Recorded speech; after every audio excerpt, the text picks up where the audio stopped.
tadi, bagaimana cara kita menyajikan data, kita punya statistika deskriptif dan eksplorasi, ini merupakan teknik penyajian dan peringkatan data sehingga menjadi informasi yang mudah dipahami. Nah, apakah Anda akan menampilkan dalam bentuk histogram seperti ini untuk menggambarkan bagaimana distribusi data Anda, ya, kemudian ataukah Anda bentuk tabel seperti ini. Ya, ini adalah angka median dari suatu preliminary percobaan. Ini saya ambil dari suatu paper tentang model diskriminasi diskriminasi yang banyak dipakai di bidang biologi dan biokimia. Nah, bagaimana teknik penyajian ternyata akan sangat tergantung dari skala pengukuran variabelnya. Nah, ini saya buatkan pemetaannya. Kalau tabel, kalau data Anda tadi misalkan kualitatif, maka yang Anda bisa buat adalah frekuensi, tabel frekuensi dan tabulasi silang. Kalau data Anda kuantitatif, maka Anda bisa buat ringkasan atau distribusi frekuensinya. Kemudian kalau grafik tadi kalau kualitatif maka hanya bisa menggunakan diagram kue dan diagram batang. Kalau kuantitatif, pilihannya banyak. Histogram, diagram titik, diagram daun, dan diagram kotak garis. Nah, nanti makanya tadi identifikasi terhadap variabel yang Anda punya akan sangat menjadi penting sekali. Ya. Nah, ini kalau kita menyajikan data dalam dengan tabel, yaitu menyajikan statistik menurut grup sesuai dengan keperluan penelitian. Nah, ini tampilan memang harus jelas dan ringkas sehingga menjadi informasi yang dapat dimengerti oleh pembaca. Ini kata kunci pada saat kita membuat tabel. Ya.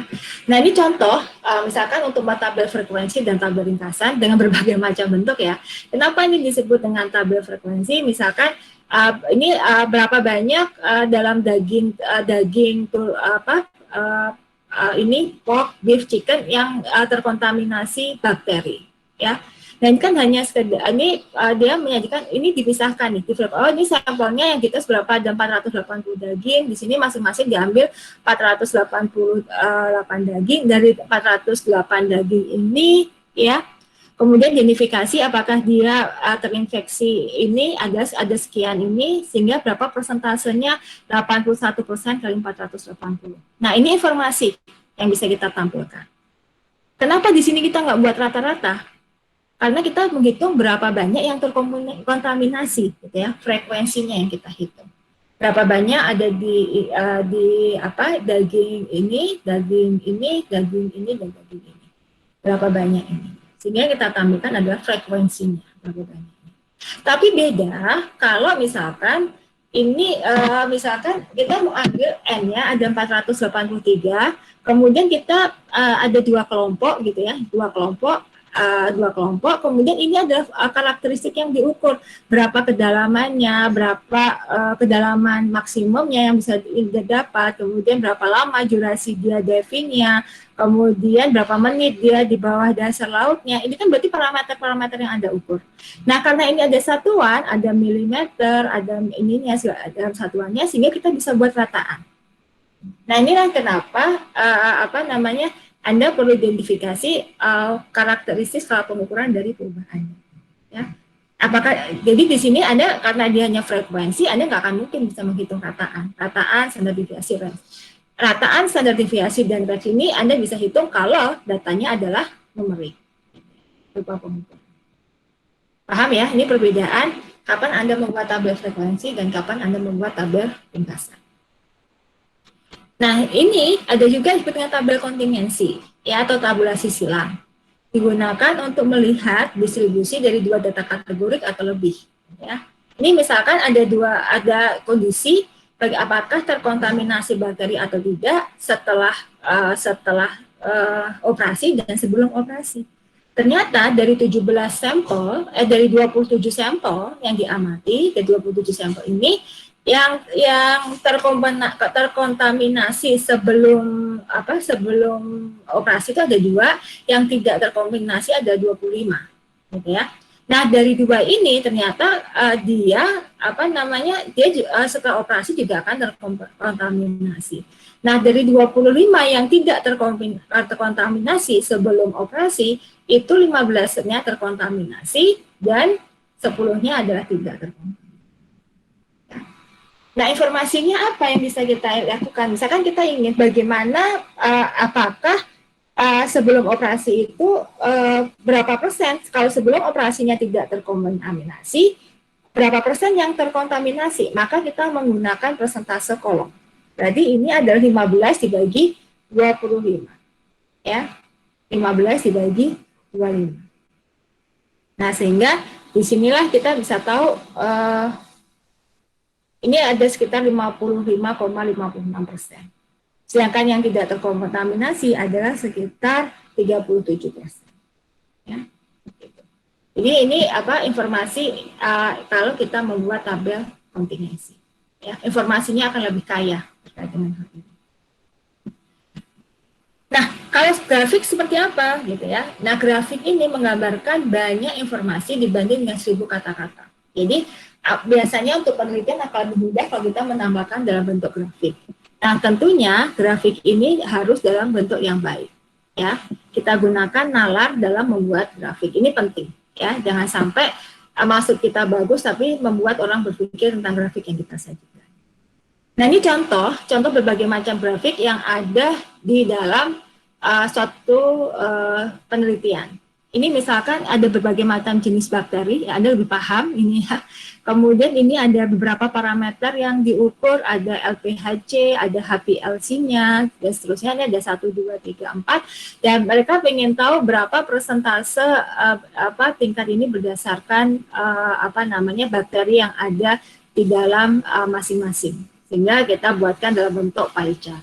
Kemudian di sini ada juga dibentuk dalam bentuk bar chart-nya, gitu ya, informasinya. Kemudian ini ada karena ini dia kita membandingkan bagaimana bentuknya, gitu ya. Ini ada relatif abundance-nya. Karena datanya numerik, maka kita bisa tampilkan dalam bentuk box plot. Ya. Jadi ini memberikan gambaran pada Anda bahwa bagaimana cara menampilkan tabel itu akan tergantung dari tujuan dan skala pengukuran dari perubahan yang kita berikan. Sehingga nanti Anda tidak stuck hanya di satu macam grafik saja. Kalau kita lihat jurnal-jurnal yang bagus, biasanya mereka sudah mulai menggunakan grafik tidak hanya sekedar pie chart atau bar chart saja. Nah, ini diagram POE atau pie chart itu digunakan untuk data kategori, khususnya data nominal. Ya, menunjukkan distribusi data 100%. Nah, Anda bisa juga seperti ini ya. Ini berarti tunjukkan bagaimana mengidentifikasi tingkat yang berdasarkan bakteri. Persentasenya berdasarkan jumlah bakteri. Atau Anda bisa menggunakan bar chart atau diagram data. Ini berguna untuk menampilkan data kategorik, nominal dan ordinal. Misalkan ini untuk berapa banyak ya, ini berapa banyak bakteria yang tumbuh di masing-masing perlakuan, gitu ya. Ini ada masing-masing perlakuannya, kemudian ada jenis masing-masing bakterinya. Atau tadi Anda bisa juga tampilkan dalam bentuk rataan. Jadi data juga digunakan menginginkan data dari tabel kontingensi atau tabel ringkasan data. Jadi, berapa rataan tadi, rataan tingkat absorban per masing-masing perlakuan. Anda bisa buat dalam bentuk seperti ini. Ini berarti Anda bisa bentuk dalam bar chart atau diagram. Ya. Seperti itu. Nah, ini sekarang histogram. Apa itu histogram? Ya. Nah, histogram ini digunakan untuk menggambarkan sebaran frekuensi sebenarnya. Ya. Digunakan untuk melihat distribusi dari data yang kita punya. Nah, ini sebagai contoh, ini saya ambil dari jurnal tentang bagaimana distribusi pemodelan di dalam model diskrepansi. Jadi dalam paper itu dia ada 4 model yang dicobakan. Ada 4 model yang dia cobakan. Kemudian masing-masing model ini ya mereka lakukan simulasi. Sebanyak 150 kali, kemudian dilihat berapa banyaknya percobaan yang dibutuhkan. Jadi ini distribusi dari berapa banyaknya percobaan yang dibutuhkan. Nah, terlihat bahwa banyaknya percobaan yang dibutuhkan itu rata-ratanya sekitar 6 di sini, ini sekitar 5 gitu ya. Kemudian ini sekitar 5, kemudian ini sekitar 5 juga. Jadi secara umum banyak percobaan yang dibutuhkan untuk bisa membedakan itu ada sebanyak 5. Hanya di model A aja yang dia butuh 6. Gitu ya. Tapi kita bisa lihat bagaimana penyebaran datanya. Ternyata yang di model pertama ini variasi datanya sangat besar sekali, antara 0 sampai 15. Sedangkan di model-model lainnya data itu relatif relatif sedikit, variasinya tidak terlalu besar. Nah, gambaran ini memberikan insight pada kita kalau rekomendasinya, maka kita tidak akan memberikan rekomendasi model A, tapi kita akan memberikan rekomendasi model TB, TC, dan TT berdasarkan distribusi dari data yang dikumpulkan. Nah, histogram ini bisa kita pakai kalau data kita adalah numerik. Ya, kalau datanya bukan numerik, maka yang bisa Anda lakukan adalah membuat bar chart. Ini sebenarnya bar chart juga, tapi perbedaan antara bar chart dengan histogram adalah kalau histogram itu nempel. Nah, ininya nempel. Tapi kalau bar chart, ini dia ada distinct. Kenapa ini berbeda? Karena bar chart diagram batang itu kita menghitung per masing-masing kategori. Ya. Sedangkan kalau histogram dia melihat bagaimana distribusi frekuensinya dari data yang numerik. Jadi dia bukan distinct, tapi suatu hal yang bersifat kontinu. Ya, jadi perbedaannya. Oke. Nah, informasi apa yang kita peroleh dari histogram itu mengukur bentuk sebaran. Kalau ini sebenarnya distribusi bakteri itu juga pertumbuhan bakteri itu juga sebenarnya penting sekali untuk tahu apakah pertumbuhannya ini cenderung miring ke kiri. Jadi banyak menumpuk di hal-hal yang besar. Kalau terkait dengan berat badan, ini akan menggambarkan bahwa suatu kondisi, misalkan ini ada berat badan di suatu masyarakat tertentu, berarti masyarakat tertentu banyak melakukan yang obesitas. Ya, ini berarti pemerintah harus membuat program bagaimana caranya menurunkan angka obesitas. Karena kita semua tahu kalau begitu obesitas tinggi, maka itu rentetannya panjang. Kualitas hidup seseorang akan menjadi rendah. Ya, makanya ini penting sekali. Atau bentuk berat badannya adalah simetrik. Idealnya memang seperti ini. Jadi hanya sebagian besar yang mempunyai berat badan yang seimbang antara berat badan yang lebih dengan berat badan yang kurang. Tapi ada juga suatu daerah yang mempunyai berat seperti ini. Ya. Nah, ini sebenarnya kalau dia sangat kurang sekali di sini, tergantung ini skalanya. Kalau ini misalnya sangat kurang dari sini, bisa jadi daerah tersebut adalah kekurangan pangan. Gitu ya. Nah, ini yang perlu kebijakan tertentu. Nah, memaknai makna dari suatu distribusi ini menjadi penting pada saat kita melakukan penelitian. Oke. Nah, ini variasi bentuk histogram. Dalam satu data Anda bisa buat berbagai macam bentuk histogram. Nah, tergantung dari kebutuhan Anda. Ya. Nah, ini dot plot. Ini sebenarnya grafiknya sederhana, yaitu digunakan untuk melihat distribusi data asli yang berupa titik. Jadi misalkan berapa banyak sih uang berapa banyak uang yang dihabiskan untuk mengunjungi oceanarium. Jadi ada yang $10, ada yang $20, ada yang $30, $40. Nah, kita hitung ini. Kita misalkan punya ini ada berapa ya? 1, 2, 3, 4, 5, 6, 7, 8, 9, 10, 15 tambah 6, 21, 27. Ada 27 pengunjung, kita identifikasi satu-satu. Oh, ini $10, dia laki-laki, ini perempuannya, ini gitu. Secara umum kita bisa mengatakan bahwa perempuan itu akan cenderung memberikan uang lebih banyak dibanding laki-laki, gitu kan? Karena distribusinya perempuan dia lebih banyak mengeluarkan uang dibanding untuk yang laki-laki. Tapi berapa kasus dia mulai seimbang. Ya. Nah, ini informasi yang bisa kita berikan. Nah, ini bisa juga misalkan digunakan untuk misalnya kita punya ukuran peptid yang berbeda-beda, kemudian kita lihat bagaimana bentuk distribusi dari masing-masing data tersebut. Ini juga bisa menggambarkan bagaimana karakteristik dari data yang kita dapat. Ya. Nah, ini adalah diagram dahan daun. Ini biasa juga digunakan untuk melihat distribusi data asli, gitu ya. Jadi nanti kalau histogram itu ringkasannya, kalau ini adalah kita dapat data aslinya. Misalkan dari N sama dengan sebesar 20, gitu ya. Nah, ini adalah bagian dahannya, ini adalah bagian daun. Jadi cara membacanya adalah Cara membacanya ini di sini adalah ini cara bacanya adalah 25. Kemudian ini adalah 35.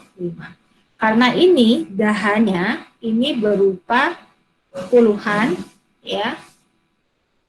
Kemudian ini daunnya itu berupa satuan. Nah, dari mana informasi itu? Dari sini. Dari sini. Live unitnya adalah 1, berarti dia berupa satuan. Sehingga kalau saya membaca ini, saya baca angkanya adalah 40. Sehingga saya bisa tahu minimalnya itu adalah 25, maksimalnya adalah 93. Ini adalah menggambarkan distribusi asli dari berapa angka terendah sampai berapa angka tertinggi. Ya. Nah, diagram dahan-dahan ini ada yang kita satu dahan, satu digit, ini ya, tempatnya 0. Karena datanya sangat sempit, biasanya kita bisa bukan buat variasinya, kita bisa jadi 2 dahan, ini ya. Nah, karena bisa dari 2 dahan, maka dahan pertama untuk tempat digit 0 sampai 4, yang berikutnya adalah digit 5 sampai 9. Ya, di sini berarti untuk digit 0 sampai 4, yang di sini berarti untuk digit sampai 9, dan seterusnya. Nah, kadang-kadang datanya sangat sempit sekali. Seperti data ini, misalkan ini minimalnya adalah 3. Ini maksimalnya adalah 27. Sehingga kalau kita hanya buat satu digit dengan satu dahan dan 2 dahan, ini akan menjadi sangat sempit sekali distribusinya. Sehingga kita bisa buat dalam bentuk 5 dahan. Ya. Maka dahan pertama kondisinya adalah 01, dahan kedua 23, dahan ketiga 45, dahan keempat 67, dan dahan kelima adalah posisi 89. Ini yang contohnya yang paling mudah adalah yang di sini, ya, yang kelihatan. Nah, ini apa namanya? Bagaimana cara kita variasi diagram dahan daun. Nah, kalkulator pemusatan peringkatan ini sekedar secara singkat saja. Saya ada modus, median, kuartil, dan min, gitu ya.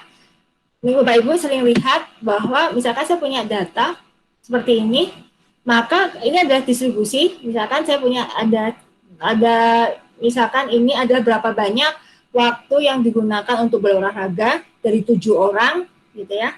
7 orang laki-laki, ada 3 orang yang dia tidak pernah berolahraga, ya, ada 3 orang, kemudian ada 1 orang yang dia berolahraga selama 2 jam, kemudian ada 3 orang yang dia berolahraga selama 4 jam.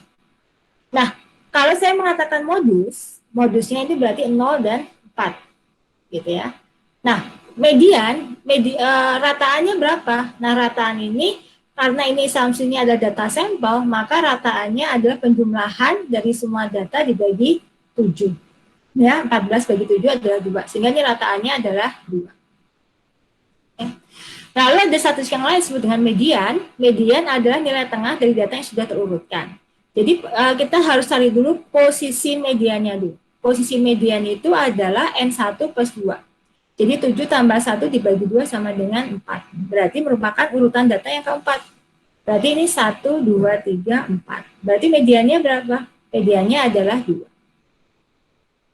Kalau H1 berarti merupakan posisinya adalah N1 plus 4. Jadi 8, 2, dan 2. Data urutan yang kedua berapa di sini? Berarti H1 adalah 0. Gitu ya. Nah, posisi yang ketiga itu adalah 3/4 kali N plus 1. Kita dapat ini akan 6, berarti posisinya kalau ini 4, 5, 6.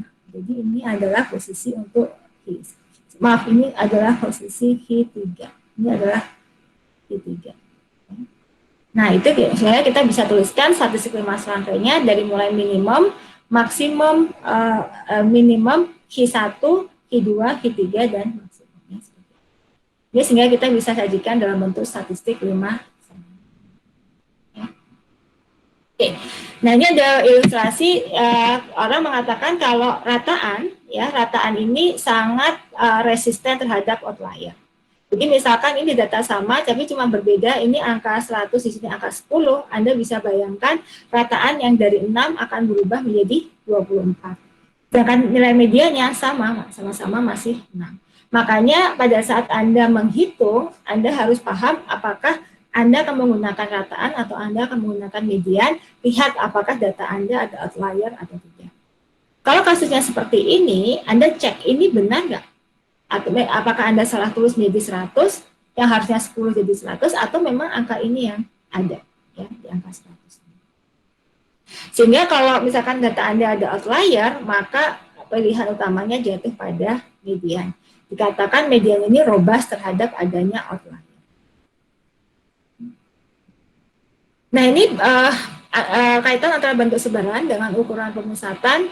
Ya, kalau dia menyebar miring ke kiri, gitu ya, maka nilai rataan akan lebih kecil dari nilai median dan akan lebih kecil dari nilai modusnya.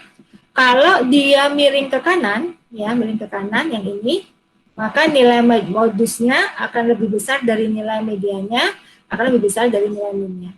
Kalau dia simetrik, maka nilai min sama dengan median dan nilai modus. Ini makanya penting dari Anda, kalau Anda punya data, Anda bisa lihat bagaimana distribusi data Anda. Ya, bisa menggunakan histogram. Nah, ini ukuran pencaran, yaitu ukuran keragaman, ya, keragaman dari data. Anda sudah kenal sebenarnya, ada yang paling sederhana, ada range, ya, kemudian ada interquartile range, Q3 dikurangi Q1, kemudian ini yang Anda sering dengar adalah standard deviation, ya, atau biasa Anda sebut dengan standar deviasi, walaupun secara terminologi kurang tepat, atau kami di IPB menyebutnya sebagai simpangan baku.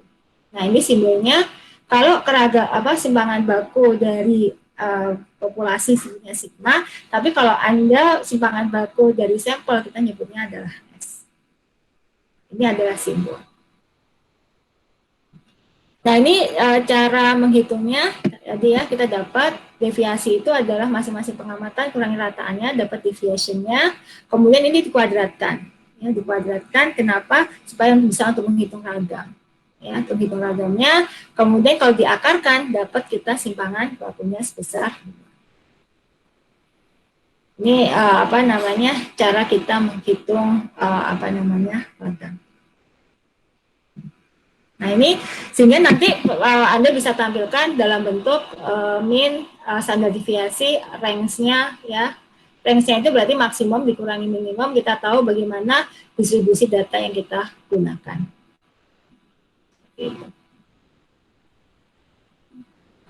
Oke. Nah, ini terakhir adalah tentang diagram kotak garis. Nah, memang ini atau disebut dengan box plot. Ini kita buat suatu identifikasi, ya, dari statistik 5 serangkai. Jadi kalau box plot ini dasarnya adalah statistik 5 serangkai. Digunakan untuk mengidentifikasi apa data kita ada outlier atau tidak.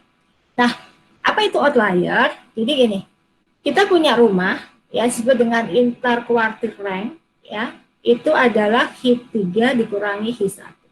Keragaman data itu tergantung dari lebarnya interquartile range ini. Kalau ini semakin lebar, berarti data kita semakin beragam. Tapi kalau ini yang sempit, berarti keragaman datanya kita relatif kecil.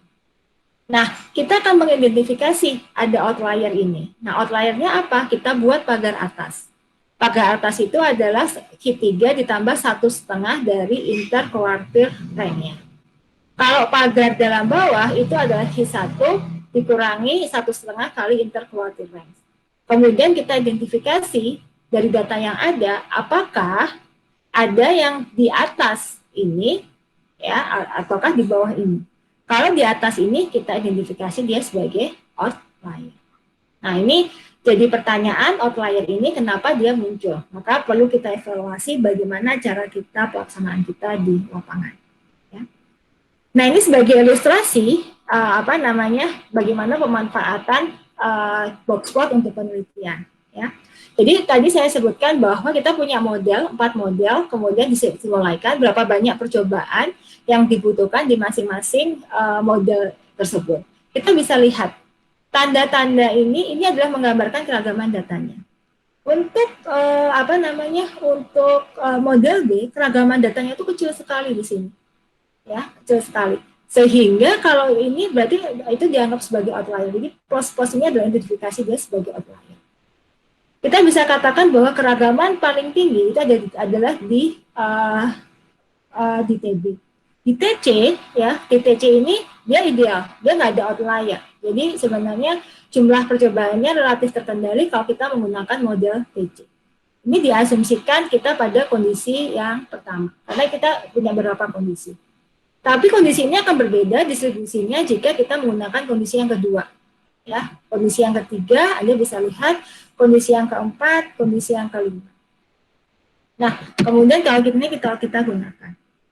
Nah, jika Anda kemudian diminta untuk merekomendasikan model mana yang harus Anda ambil, gitu ya, dan berapa rekomendasi percobaan, secara umum yang paling stabil adalah metode C. Mungkin Anda bisa rekomendasikan adalah metode C atau metode B. Nah, metode C atau metode B ini sama-sama menghasilkan 5 tambahan ulangan untuk percobaan tersebut. Nah, berdasarkan ini saya ambil dari paper ini, ya. Nah, berdasarkan analisis ini, maka akan muncul bahwa untuk menggunakan model diskrepansi atau pembedaan, silakan gunakan model B atau model C dengan masing-masing tambahan percobaannya adalah 5. Ya. Nah, ini yang dimunculkan adalah nilai mediannya. Kenapa di sini yang muncul adalah nilai mediannya? Karena data kita ada outlier. Ya, ini adalah outlier. Begitu data kita ada outlier, maka sebaiknya kita gunakan adalah median, bukan rataan. Nah, ini kita tidak sampai aware sampai ke sini karena biasanya ya udahlah, begitu Anda lakukan percobaan, Anda langsung aja ambil ANOVA-nya gitu. Pakai ANOVA. ANOVA ini dasarnya dari rataan. Nah, gitu. Nah, makanya sekarang karena Anda sudah belajar analisis statistika lebih lanjut, mungkin teknik penyajian juga bisa diperbanyak.